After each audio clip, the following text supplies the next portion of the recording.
Penetele sebuka tur ema desconhecido nebe mak falsifica emblema penitelinian onde a bosok timuruan ba serviço e relior.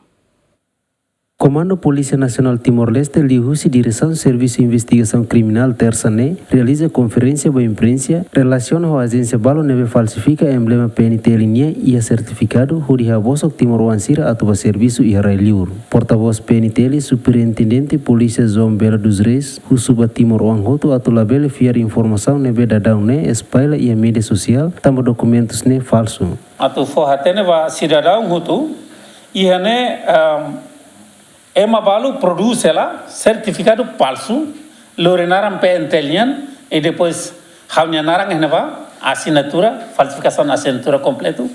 Husuba cidadão Timor-Leste lantomak, la vele fiarirane, tamba idane Laos produz de PNT, Laos produz de investigação criminal e ne bosok.